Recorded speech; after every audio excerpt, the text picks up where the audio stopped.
Hai sahabat-sahabat Guru Singa dimanapun kalian berada. Semoga kalian sehat selalu ya. Kisah ini kisah selingkuh, seks, dan misteri pembunuhan dua beradik di Batu Pahat, Johor, Malaysia. Mari kita terokai cerita hari ini.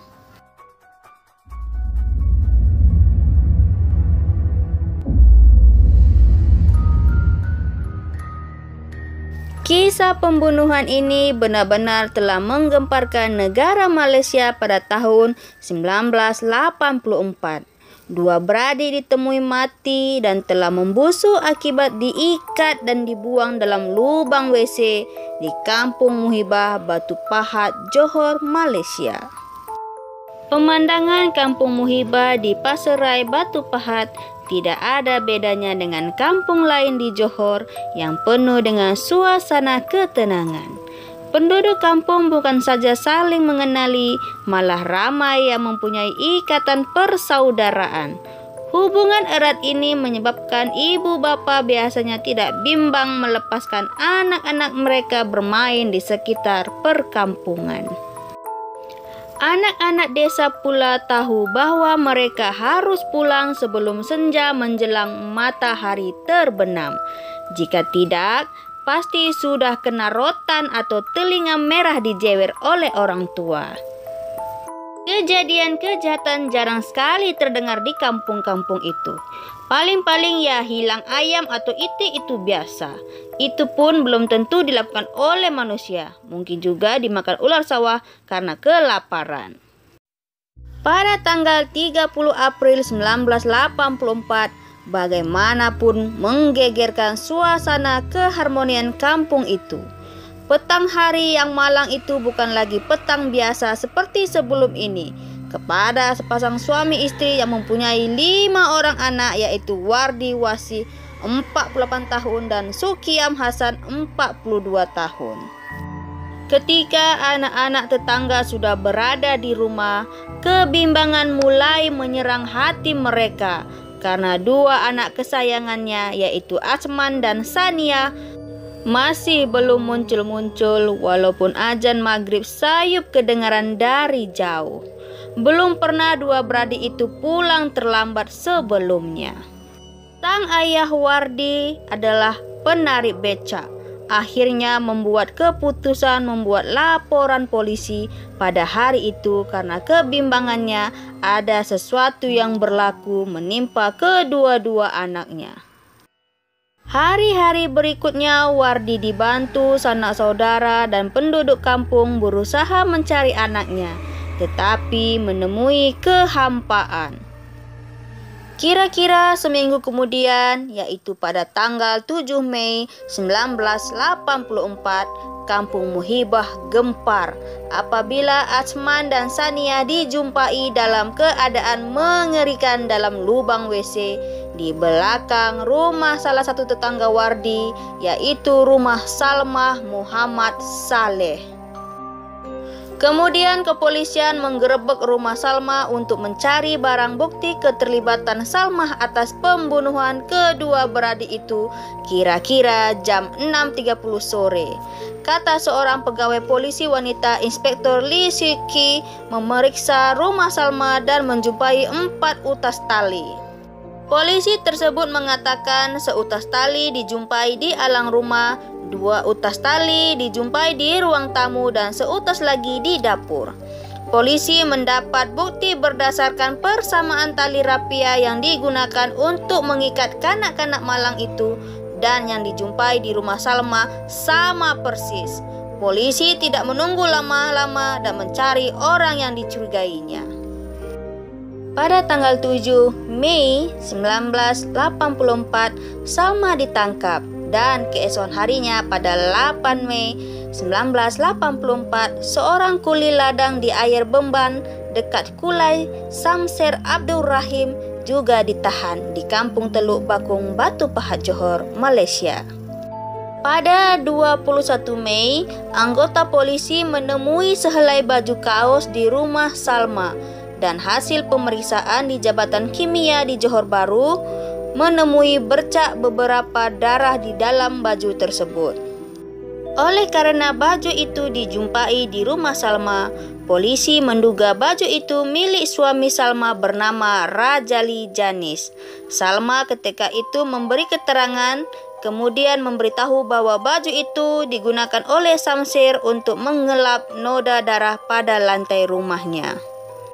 Dengan penangkapan mereka ini terkuaklah fakta demi fakta yang menggegerkan, bukan saja mengenai pembunuhan itu, tetapi hubungan terlarang antara lelaki bujang Samsir dengan istri orang bernama Salma. Kasus ini menjadi lebih gempar dan menggegerkan ketika persidangan berlangsung karena ada skandal perselingkuhan dan pembunuhan. Jadi begini kronologinya. Menurut Salma di persidangan, segalanya bermula saat suaminya tidak di rumah. Maka datanglah kekasih gelapnya bernama Samsir Abdul Rahim. Setelah mereka sempat ngobrol-ngobrol di ruang tamu, maka berlanjutlah obrolan ke dalam kamar. Ketika itu Salma berkata bayinya yang berusia 3 bulan tidur di ruang tamu, manakala seorang lagi anaknya berusia 2 tahun sedang bermain di ruang tengah. Pada saat keasikan dan lagi dilamun cinta, keduanya terlupa menutup pintu rumahnya. Kemudian dua beradik itu masuk ke rumah tersebut dan tidak sengaja melihat Salma dan kekasih gelapnya sedang wik-wikan di atas tempat tidur. Sontak saja Samsir dan Salma kaget bukan kepalang. Tanpa memikir panjang, Samsir terus menangkap kedua bocah tersebut. Pada saat itu Asman memakai celana panjang berwarna coklat dan baju lengan panjang, manakala Sania memakai baju kaos warna merah hati dan celana bercorak bunga, lalu mengikat mereka berdua dari mulai pinggang sampai di leher menggunakan tali rapia. Kemudian Samsir dibantu oleh Salma membuang kanak-kanak tersebut ke lubang WC di belakang rumah Salma. Kemudian lubang WC tersebut ditutup dengan papan triplek yang tebal dan juga beberapa kayu-kayu lainnya di atasnya. Selepas itu Salma juga menolong Samsir melenyapkan barang bukti dengan membersihkan bekas-bekas noda darah di lantai rumah tersebut. Maka hilanglah jejak kanak-kanak tersebut yang notabene juga anak tetangganya sendiri. Salma berkata Samsir memberi peringatan akan membunuhnya jika memberitahu orang lain mengenai kejadian tersebut. Jadi di persidangan Salma mengakui bahwa Samsir telah mengatakan jika ada siapa saja orang yang bertanyakan kedua beradik itu, bilang saja ada mobil putih yang menculik mereka pada saat hari kejadian atau sebelum hari kejadian seperti itu. Di persidangan Salma juga sempat membela dirinya dengan mengatakan bahwa dia coba menghalang Samsir mencekik Asman tetapi tidak diperdulikan. Salma berkata Samsir memilih lubang WC untuk membuang kanak-kanak tersebut karena sudah terbiasa dengan persekitaran kawasan rumah itu. Salma juga mengakui dari segi perhubungannya dengan keluarga Wardi atau keluarga korban, katanya memang ada sedikit perselisihan, namun tidak begitu serius. Malah Salma ada mengunjungi keluarga itu selepas kejadian anaknya hilang, tetapi tidak menceritakan bahwa mayat itu ada di mana. Benar-benar pembunuhan berdarah dingin Salma ini. Sudah melenyapkan kedua anak itu, malah mengunjungi rumah korban juga dan pura-pura mencari juga. Betul-betul psikopat.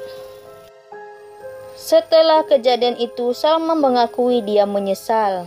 Sudah meninggal anak-anak itu baru kau menyesal. Tetapi keadaan ketika itu menyebabkan dia tidak dapat memberitahu siapa mengenai pembunuhan itu. Aduh, gimana ya? Mungkin waktu itu dia dalam tertekan juga ataupun di bawah pengaruh tekanan si Samsir. Cara Samsir dan Salma membunuh dua beradik itu terbilang sangat kejam. Kedua mayat itu diikat bersama mulai bahagian perut hingga ke bahagian leher. Di saat warga dan kepolisian sedang geger mencari kedua anak ini, rupanya sang pembunuh juga ikut membantu pencarian pada waktu itu. Memang sungguh berhati dingin Salma dan Samser ini. Akan tetapi Tuhan berkata lain. Walaupun kejahatan itu hampir tidak meninggalkan bukti, akhirnya kejahatan tersebut terkuak setelah Rajali, suami Salma, memberitahu bahwa pada 1 Mei 1984 bau busuk dari lubang WC di belakang rumahnya sangat menyengat. Karena Rajali merasa penasaran dengan lubang WC tersebut, maka Rajali membuka penutup lubang WC tersebut. Selepas dibuka, katanya dia nampak mayat dalam lubang WC tersebut dan menghubungi bapaknya yang tinggal di kampung petani untuk memberitahu mengenai penemuan mayat tersebut. Rajali mengatakan bapaknya datang ke rumahnya pada malam itu juga dan mereka bersama-sama memeriksa lubang WC tersebut. Dan keesokan harinya dia memberitahu tetangganya mengenai perkara ini. Namun pada saat itu pihak kepolisian belum mengetahui penemuan mayat tersebut.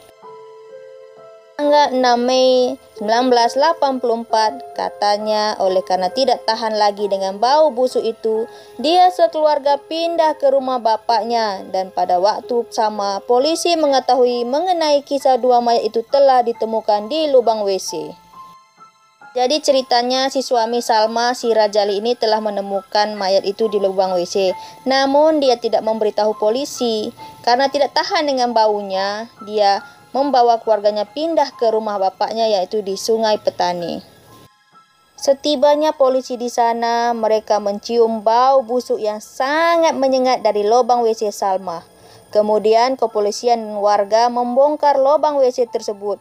Ya Tuhan, ya, benar saja, di sanalah dua beradik tersebut telah dijumpai setelah 1 minggu menghilang. Kan saat ditemukan, dua beradik itu dalam keadaan membusuk dan beberapa bahagian tubuhnya telah menghilang. Sungguh sedih sekali kisah ini. Kemudian kepolisian dan tim forensik membawa mayat tersebut ke rumah sakit untuk diotopsi. Dari hasil DNA, kedua mayat tersebut adalah Atsman dan Saniah yang telah lama menghilang. Akan tetapi ada sesuatu yang sangat misteri dari kejadian ini di dalam persidangan. Pada sidang terakhir, jaksa penuntut telah membebaskan lelaki tersebut dan memutuskan dia tidak bersalah. Sehingga sekarang kasus pembunuhan kejam dua beradik ini tinggal tanda tanya karena sampai ke penghujung tiada siapa yang dikenakan sanksi dengan pembunuhan tersebut. Samser sekarang entah di mana rimbanya, sedangkan Salma juga sudah lama berpindah dari Batu Pahat dan bercerai dengan suaminya pada waktu itu. Pembicaraan berakhir apabila mahkamah akhirnya membuatkan keputusan Samser tidak bersalah dan kasus itu menjadi misterius hingga ke hari ini. Menurut saya ada beberapa fakta yang membuatkan kasus ini tidak terpecahkan walaupun terdakwa sudah benar-benar di depan mata dengan segala bukti yang cukup untuk menghantar mereka ke tali gantung. Yang pertama, mungkin saja pada saat itu orang tua korban memaafkan si pelaku, jadi pelaku bisa bebas begitu saja. Yang kedua, mungkin saja pelaku ada backing yang cukup kuat di belakangnya.